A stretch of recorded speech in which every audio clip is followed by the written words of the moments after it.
नमस्कार, स्वागत है आपका सत्य हिंदी के खास कार्यक्रम सुनिए सच में, जहां पर हम लेकर आते हैं आपके लिए दिन भर की 5 बड़ी खबरों का विश्लेषण।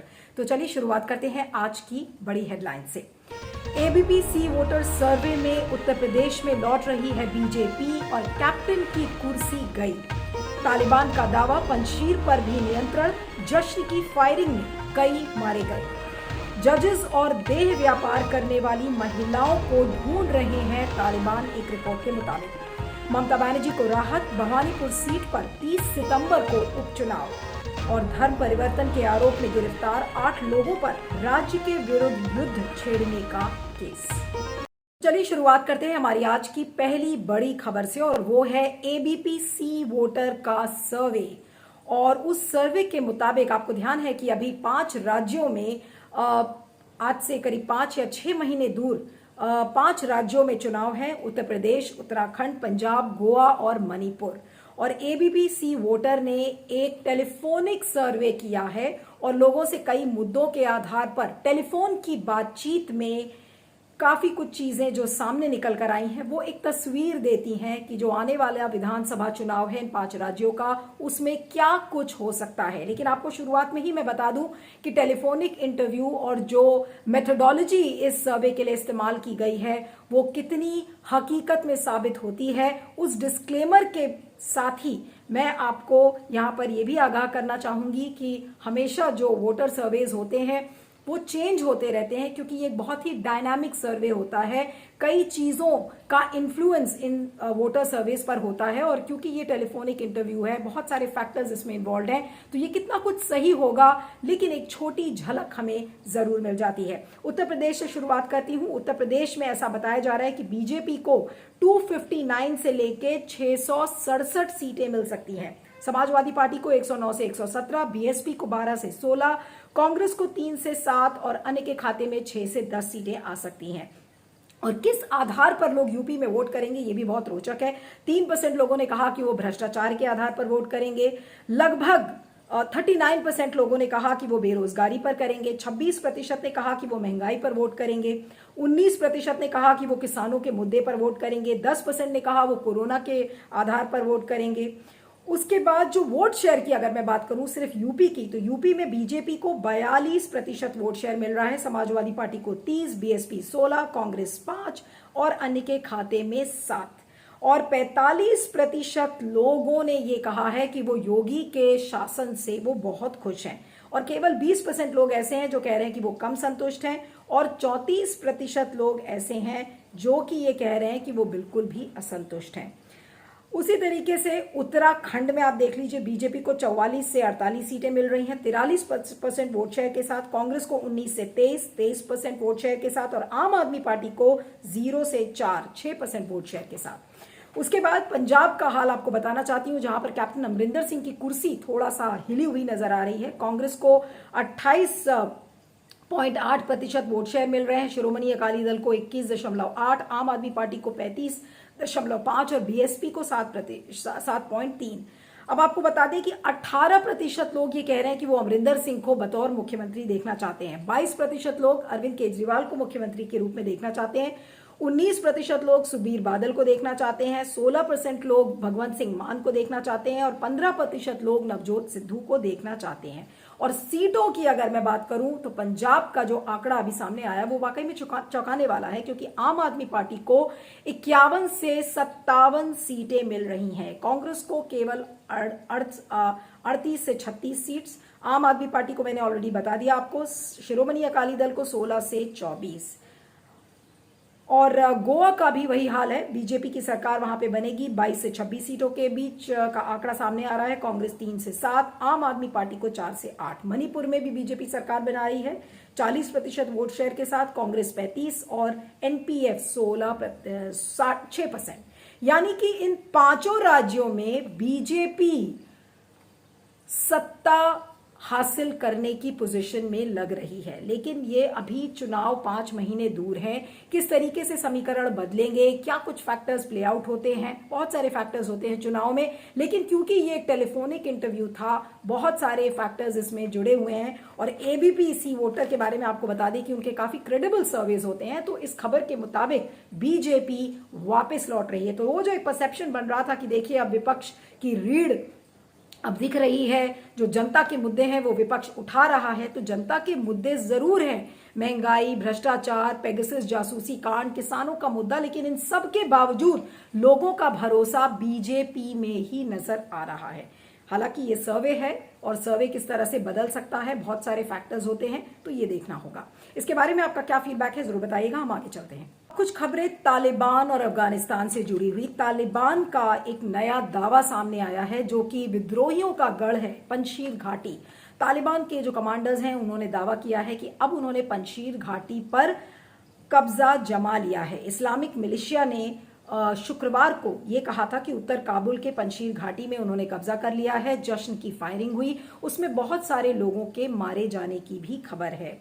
और ये कहा जा रहा है कि जो तालिबान विरोधियों का जो आखिरी किला था वो अब ढह गया है। लेकिन तालिबान के एक जो कमांडर हैं उन्होंने क्या कुछ कहा है, उन्होंने कहा है कि अल्लाह की कृपा से पूरे अफगानिस्तान पर कब्जा हो गया है और संकट पैदा करने वाले लोगों को हमने हरा दिया है। अब आपको बता दें कि जो पंजशीर वैली है वो एक बड़ी चुनौती था तालिबान के लिए और वहां के जो लीडर हैं अमरुल्लाह सालेह, उन्होंने एक वीडियो जारी किया है और कहा है कि हम कहीं नहीं भागे हैं। उनके घायल और भागने वाली जो खबरें सोशल मीडिया पर आ रही हैं उन्होंने कहा है कि वो अफवाह है। उसके साथ साथ उस वीडियो में उन्होंने ये भी कहा है कि हम मुश्किल में जरूर हैं लेकिन जो प्रतिरोध है वो जारी रहेगा। तालिबान द्वारा आक्रमण हम झेल रहे हैं, ऐसा अमरुल्लाह सालेह ने कहा है। और इसी तरह से जो अमरुल्लाह सालेह के जो बेटे हैं इबादुल्लाह सालेह, उन्होंने भी कहा है कि जो प्रतिरोध है वो जारी है और जारी रहेगा। अब आपको बता दें कि इसके पहले भी ऐसी कई खबरें आई थी कि पंजशीर वैली में उन्होंने कब्जा कर लिया है, लेकिन इस खबर की पुष्टि होना अभी थोड़ा सा मुश्किल है क्योंकि अब ये जो वीडियो सामने आए हैं वो यहाँ पर बताते हैं कि शायद लोग मारे नहीं गए हैं जिस तरीके से तालिबान का जो कमांडर्स हैं वो क्लेम कर रहे हैं। तो जो दावा है और जो पुष्टि है उसमें काफी अंतर है, लेकिन ये जरूर है कि तालिबान के लिए एक बड़ी चुनौती है पंजशीर घाटी। और पंजशीर घाटी में ये बताया जा रहा है कि जो अफगान सेना के जो लोग हैं वो भारी संख्या में हैं वहां पर। तो अगर पंजशीर में वाकई में तालिबान कब्जा कर लेता है तब औपचारिक रूप से तालिबान ये कहने की स्थिति में होगा कि उसने पूरे अफगानिस्तान पर कब्जा कर लिया है। लेकिन मैंने पहले भी कहा कि इस खबर की भी पुष्टि नहीं हो पाई है। लोगों के मारे जाने की खबर है कि जो अफगान सेना के जो लोग हैं, उधर तालिबान के कमांडर्स के भी मारे जाने की खबर है। ये बताया जा रहा है कि रॉकेट की बरसात की गई थी और इसमें तालिबान के लोग भी बहुत सारे घायल हैं। तो एक तनातनी की स्थिति अभी भी बनी हुई है तालिबान और पंजशीर में रहने वाले लोगों के लिए। जो पंजशीर के जो लड़ाके हैं वो भारी संख्या में जुटे हुए हैं और वो बार बार ये कह रहे हैं कि अगर पूरे देश में सब कुछ ठीक है तो लोग बॉर्डर्स पर क्यों जा रहे हैं। तो एक बड़ी चुनौती तालिबान के लिए अभी भी मौजूद है। इस पर आपका फीडबैक जरूर चाहिए होगा। आइए आगे चलते हैं। अगली खबर अफगान महिलाओं से जुड़ी हुई है। एक जो द सन टैबलॉइड है उसमें एक खबर आई है जिसमें कि तालिबान एक लिस्ट बना रहा है उन महिलाओं की जो कि देह व्यापार करती थी। और ये बताया जा रहा है कि उन जो पॉर्न साइट्स हैं, जो पोर्नोग्राफिक साइट्स हैं, उनको खंगाल रहे हैं तालिबान के जो लीडर्स हैं ताकि वो ये देख सकें कि जो अफगान महिलाएं देह व्यापार जो फॉरेनर्स के साथ ट्रेड में लगी हुई थी, जिनकी इलिसिट सेक्सुअल रिलेशनशिप थी फॉरेनर्स के साथ, तो उनको ढूंढा जाए और फिर उनको शायद डेथ पेनल्टी देने की बात कही जा रही है। रिपोर्ट के मुताबिक जो तालिबान का जो डेथ स्क्वाड है, जो डेथ मिलिशिया स्क्वाड है, वो इस काम को कर रहा है कि पोर्नोग्राफिक साइट्स को ढूंढे और ढूंढने के बाद उन अफगान महिलाओं की पहचान की जाए ताकि फिर उनको डेथ पेनल्टी दी जा सके। और ये एक कैंपेन के रूप में बताया जा रहा है कि ये किया जा रहा है। अब आपको बता दें कि जो 1996 और 2001 के बीच जो तालिबान का शासन था उसमें जो महिलाएं थी जो कि देह व्यापार में थी उनको ढूंढ ढूंढ कर मारा जाता था और कुछ ऐसी ही तैयारी, ऐसा लगता है इस रिपोर्ट के मुताबिक, कि फिर से की जा रही है।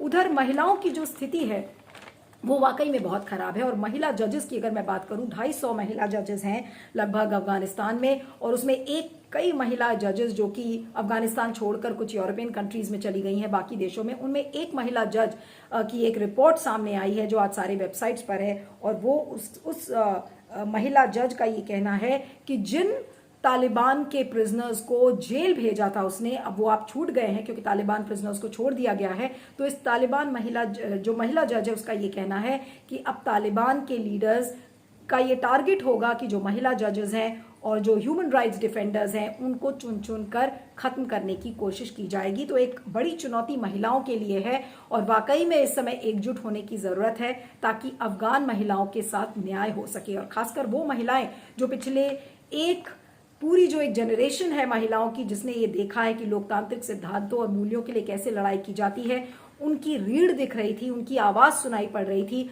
उन महिलाओं को दबाने की कोशिश की जा रही है। उधर अगर तालिबान की हम बात करें तो उन्होंने कहा है कि महिलाओं को बराबरी का दर्जा दिया जाएगा, लेकिन शरीयत लॉ फॉलो करेंगे इस्लामिक फ्रेमवर्क के मुताबिक। तो महिलाओं का भविष्य अफगानिस्तान में क्या होगा, इस पर अभी भी एक संकट बना हुआ है। महिलाओं को डर लग रहा है, भारी संख्या में महिलाएं अफगानिस्तान छोड़कर भाग रही हैं। तो अब बड़ा सवाल यह है कि महिलाओं के साथ कैसे न्याय करेगा तालिबान, क्या महिलाओं को बराबरी का दर्जा मिलेगा, ये सारे बड़े सवाल इस समय अफगानिस्तान में खड़े हुए हैं। इस पर आपका क्या फीडबैक है जरूर बताइएगा। मैं आगे चलती हूँ।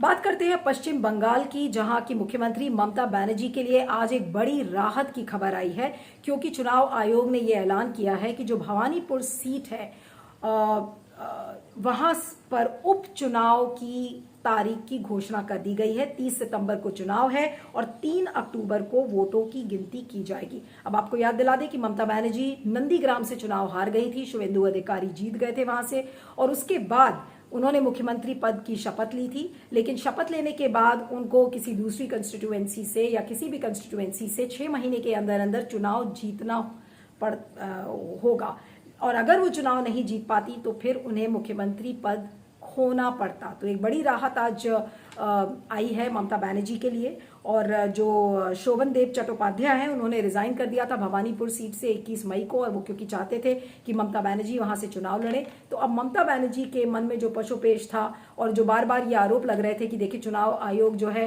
वो पार्शियल है और जानबूझ के चाहता है कि ममता बनर्जी कंटिन्यू ना करें, और कोरोना के चलते ये बताया जा रहा है आधिकारिक रूप से कि कोरोना के चलते ही चुनाव की जो तारीख थी वो घोषित करने में लेट हो गया।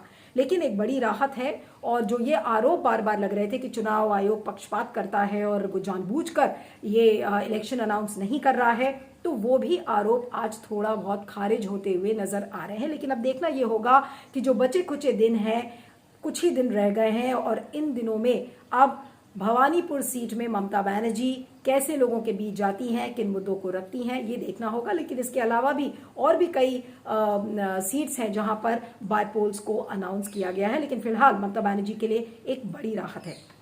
आइए अब आगे चलते हैं। अब बात करते हैं उत्तर प्रदेश की, जहां पर यूपी के एटीएस ने यानी कि एंटी टेरर स्क्वाड ने गैर कानूनी तरीके से धर्म परिवर्तन के आरोप में गिरफ्तार 8 लोगों के खिलाफ राज्य के खिलाफ युद्ध छेड़ने का आरोप लगाया है, और उन पर धाराएं भी लगा दी गई हैं, जांच शुरू कर दी गई है। अब धाराएं अगर मैं आपको बताऊं कि कौन कौन सी लगाई गई हैं, धारा 121 जिसमें राज्य के विरुद्ध युद्ध की धारा लगती है, धारा 123 जिसमें युद्ध की मंशा को छुपाने की बात कही जा रही है। तो इन आरोपों के तहत इन लोगों के खिलाफ ये केस दर्ज किया गया है।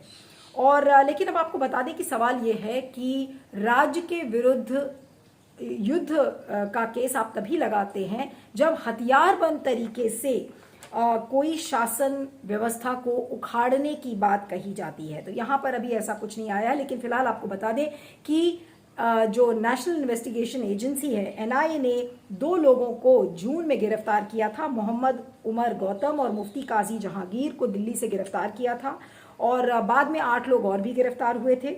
और ये कहा जा रहा था कि एक बड़ा गिरोह है जो 1000 से ज्यादा लोगों को धर्म परिवर्तन करने के लिए मजबूर कर रहा है, उनको लालच देता है, शिक्षा की, रोजगार की, शादी की लालच देकर, और इन लोगों का धर्म परिवर्तन किया जाता है। लेकिन फिलहाल इस समय यूपी एटीएस ने ये धाराओं को लगाकर एक केस तो जरूर दर्ज किया है, लेकिन उस पर सवाल यही है कि क्या ये लोग हथियारबंद तरीके से शासन को अव्यवस्थित करने की कोशिश कर रहे थे। तो यहां पर एक बार फिर से बात आती है कि क्या वाकई में जो जांच एजेंसीज हैं उन्होंने अपने दिमाग का इस्तेमाल किया है या नहीं किया है, या फिर चुनाव नजदीक हैं और चुनाव के लिए इन धाराओं का इस्तेमाल करके और फिर एक बार ध्रुवीकरण की कोशिश की जा रही है, एक केस को तैयार करने की कोशिश की जा रही है, और एक वाटर टाइट केस जो कि हम लव जिहाद जैसे कानूनों के संदर्भ में कहते हैं कि देखिए किस तरीके से ध्रुवीकरण करने की कोशिश की जा रही है। और ये जो ज़्यादातर लोग हैं ये किसी और समुदाय के हैं, तो ये सारी बातों की यहाँ पर पुष्टि होती है। लेकिन सवाल वही है कि ये धाराओं की क्या ज़रूरत थी, क्या ये वो लोग थे जो कि हथियारबंद तरीके से शासन को अव्यवस्थित करने में लगे हुए थे। चुनाव नजदीक है, किस तरीके का नैरेटिव इन केसेस से बनेगा, लेकिन लव जिहाद और धर्म परिवर्तन का जो मामला है वो एक बड़ा मुद्दा ऐसा लगता है कि चुनाव में बनेगा आने वालों में। 5 बड़ी खबरों में इतना ही। आप मुझे ट्विटर पर फॉलो कर सकते हैं, मेरा ट्विटर हैंडल है @नीलू317। आप देखते रहिएगा सुनिए सच और बने रहिएगा सत्य हिंदी के साथ। Thank you so much. सत्य हिंदी का ऐप डाउनलोड करें गूगल प्ले स्टोर पर।